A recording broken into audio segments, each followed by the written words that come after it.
Nah,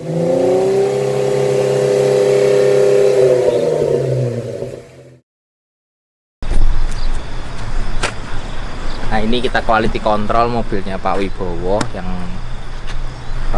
Land Cruiser 80 series. Kita mau buka tendanya semuanya, sama modifikasi kemarin adalah bikin drawer sama rak belakang.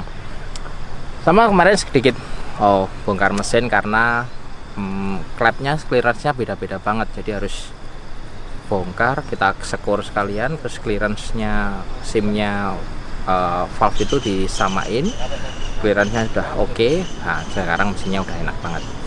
Jadi Land Cruiser itu memang sangat harus diperhatiin sebelum kalibrasi bos pom, sebelum injektor dibenerin, itu adalah clearance klep. Clearance klep harus benar-benar rata. Kalau clearance klep udah rata, kita setup-nya jauh lebih mudah. Kalau enggak, nanti tekanan injektornya beda-beda gitu loh. Jadi mobilnya nggak balance. Sedangkan mesin 6 silinder ini paling sulit bikin balance antara silinder satu dengan yang lainnya. Di saat mereka sudah bisa balance semua dari compression, dari injektor, itu mesinnya pasti enak.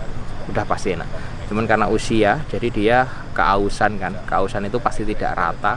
Sehingga yang paling kita perhatiin kali ini adalah SIM valve atau clearance klep. Karena kalau si 80 series 1 HDT itu semakin aus klepnya, clearance klepnya semakin rapat, bukan semakin renggang tapi semakin rapat. Saat rapatnya berbeda-beda, itu mengakibatkan mesinnya pincang, atau kalau enggak ditandai paling gampang adalah di RPM menengah ke atas tenaganya kurang. Banyak teman-teman yang ngeluh udah dikalibrasi bos pom kok tenaganya di RPM atas tengah ke atas kurang, ya coba cek clearance klepnya. Ayo sekarang kita coba. Dibantuin Koh Petrus sama Mas Gibas. Mas, buka tenda Mas. Malah ngerokok ini loh. Aku tak buka belakang.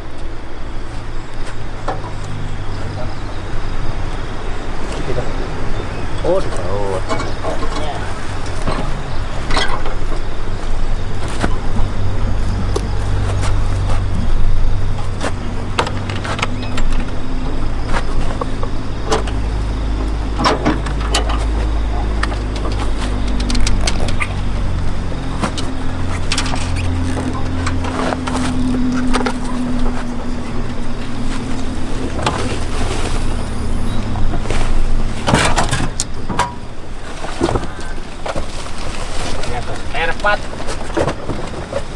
Oke,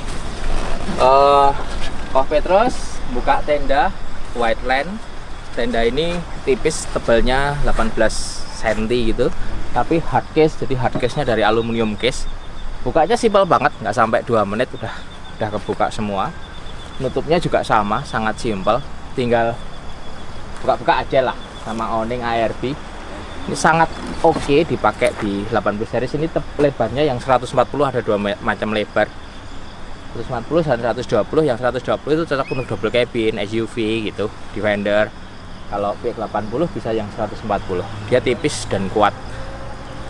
Yang paling penting dia interiornya atau busanya itu bagus banget. Terus hardcase aluminiumnya juga oke. Jadi kalau kena kayu, kena apa waktu overland itu aman. Terus yang perlu kita ini nih, drawer.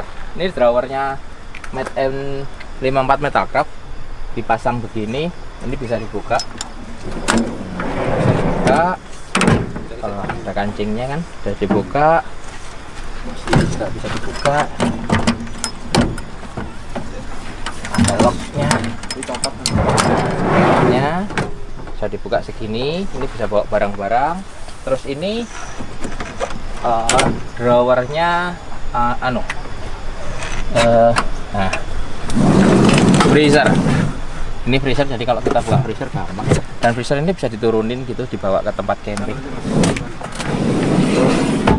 Di atas, di belakangnya freezer ada subwoofer. Subwoofer masih ada kepasang di situ. Kita bikin box custom biar tetap enak suaranya. Terus ini ada beberapa mesh yang dekat kaca, kita kasih mesh. Ini ada aluminium juga. Ini full aluminium, tapi rangkanya pakai besi. Sebenarnya rangka pakai aluminium juga bisa kalau mau request. Itu ke depannya ada cargo barrier. Cargo barrier ke depan itu sangat penting Karena di saat kita pasang barang-barang ini, misal barang-barang semua di sini, saat mobilnya off-road atau ada turunan, barang ini tidak maju ke depan. Nah, ini cargo barriernya full aluminium, bisa dilepas juga gampang. Jadi kalau di maintenance gampang gitu. Ini drawer ini kuat sekali. Drawer ini kekuatannya bisa sampai 150 kilo per drawer, jadi aman banget. Dan di belakangnya ada pernya, jadi tidak gludek-gludek.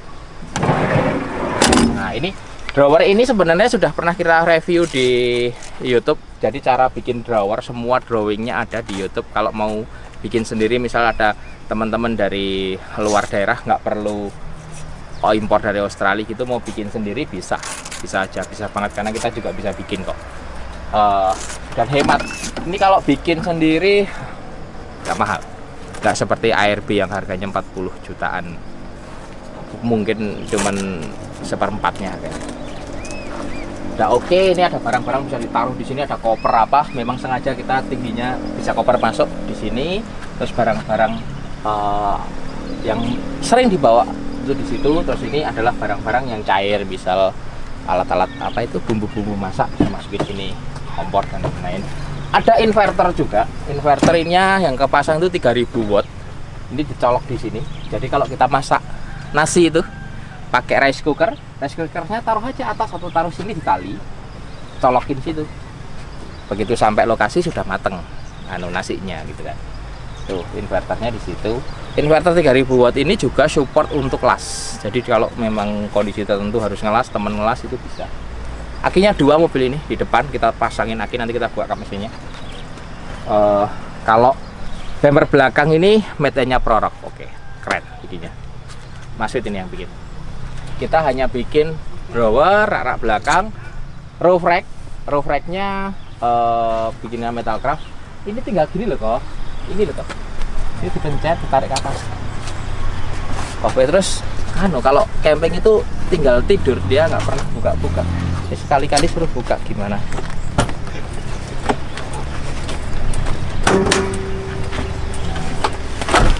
Set-setnya juga bagus. Ini bikinannya Prorock. Bumper depannya punyanya, sebenarnya bumper depannya warnanya ini, warnanya JK, cuman dipasang sini, dimodifikasi dikit sama Prorock. Bagus banget. Winnya CTI, lampunya Air Intensity Top. Mesin kita kemarin cuman benerin yang itu, yang memang tenaga tengah atasnya nggak bagus. Kenapa dicari-cari, ternyata clearance clapnya nggak rata. Terus kita tambah aki, double aki nih. Terus kasih aki yang Optima karena support untuk winch, sama harus support untuk inverter belakang. Makanya kasih Optima, full akinya yang military. Tutupnya box akinya ini originalnya lebih limited, jadi memang didesain ada covernya samping biar panasnya tidak manasin aki gitu. Jadi ada covernya, udah rapi sekali kan. Mesin udah diganti knalpot 3 inch, turbo standar, tapi injektor udah diupgrade, jadi udah enak lah untuk kategori VXR. Oke, tendanya dari ARB. Ini adalah awningnya ARB yang panjangnya 2,5 meter. Ini murah banget, 6 juta, nggak sampai 6 juta lah harganya. Tapi kualitasnya oke banget. Ini tidak tembus air, rapi, sangat kecil, dan aluminium. Mungkin kita jualan juga tendanya Metalcraft yang partnya hampir 100% kita impor dari Cina gitu. Itu memang murah, separuhnya harganya, cuman kualitasnya beda dengan ARB. Tapi cukup, jadi ya tergantung kebutuhan aja, kalau tergantung budget juga. Itu white line-nya yang dibuka sama Kobe terus belum selesai karena dia nggak tahu cara bukanya. Nggak apa-apa, kita sengaja kerjain karena hari Minggu itu hari ngerjain teman-teman. Terus oh ya, suspensionnya dia pakai Ome VB51. Kemarin kita adjust saja, sudah Ome VB51 datang, tinggal kita adjusting, kita setel lagi karena kita ada penambahan bobot di roof rack sama di tenda atas. Nah, sama drawer belakang, jadi PR-nya sudah cukup, tinggal kita setel aja. Udah enak mobilnya, udah enak banget. Cuman ini tips, kemarin itu remnya dalam datang, terus setirnya kalau belok gede-gede gitu loh. Jadi kalau lurus enak, tapi kalau belok dikit goyang dikit gitu. Ternyata apa? Ternyata adalah bearing rodanya kendor yang depan, jadi bannya kocak. Nah, banyak kocak. Kalau direm juga disc brake-nya kan ikut ban tuh, dan direm harus ngepasin gitu. Itu tolong teman-teman kalau lama sekali nggak dicek bearing roda depan itu dicek. Caranya cuma didongkrak, terus banyak dikocakin gini, dikocak kanan gini. Kalau dia ada sepeleng dikit ya udah bongkar aja, dikencengin. Sampai sekaligus kencengin itu mendingan dibongkar semua, grease-nya dibersihin, grease ulang. Grease-nya boleh pakai merek apa aja, yang penting bagus. Tapi saran saya, grease itu sebelum dipasang di bearing dicampur sama oli dulu. Olinya harus yang bagus. Jadi dia campur oli baru dipasang di grease. Itu top. Kalau grease-nya kena air apa-apa, airnya itu tidak masuk ke grease gitu loh, ke bearing gitu. Itu penting sekali kalau bisa digituin semua bearing ya, semua bearing. Nah, ini contoh mobil overland yang masih bisa dipakai luar kota nyaman, masih sopan dimasukkan ke mall, ngumpul sama teman-teman juga oke. Luar kota juga kemana aja ayo gitu. Nah gitu, PXR dengan setup begini.